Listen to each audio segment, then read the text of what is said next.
Hello, I am Rob Pantaloni, and this is a demonstration of a program that checks access control rights.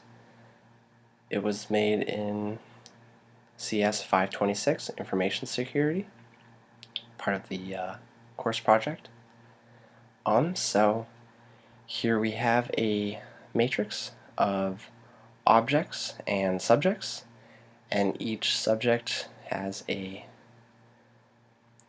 spot for their rights on that object.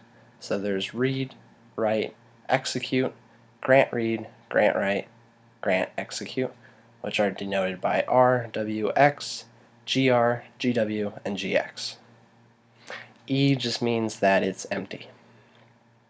So we want to run some queries on this data, and type 1 means can a certain person perform that write on that object. It's not as simple as looking up directly.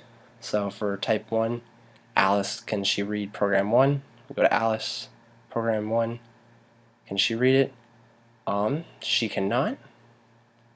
That would be just a direct check looking it up here in the table.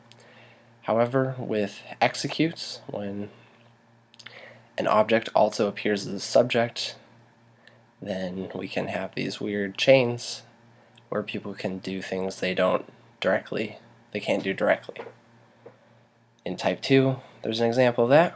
Can David execute program 2? So we go to David, go to program 2. It's an E, so he shouldn't be able to.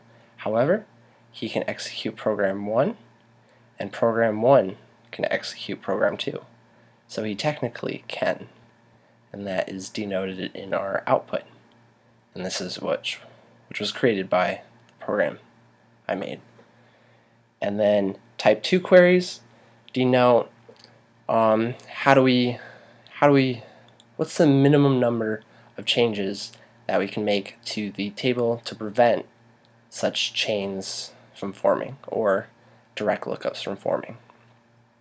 So to stop that, my program said that if we go over to 1, 2, 3, 4, 5, go down to program 1, and then over 4, if we change this write execute to just a write, it would cancel out the chain of David being able to execute program 2 when he indirectly.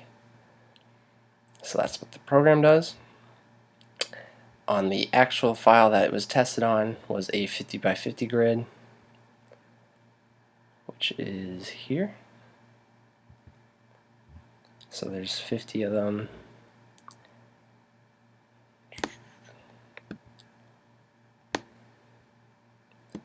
So yeah, a big file. And the way my program handles it, it generates the matrix, and then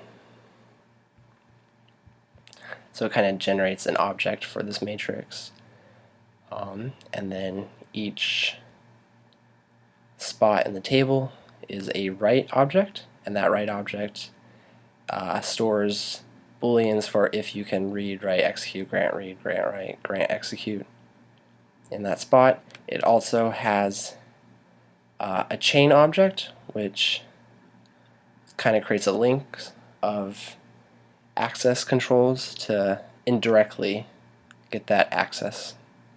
So a query handler, we have the main, which just runs it, reads in the files and handles them. We have the link, which takes the subject, write, and the link between them. So that is the project for information security in CS 526 at Purdue in the fall of 2016. Thank you.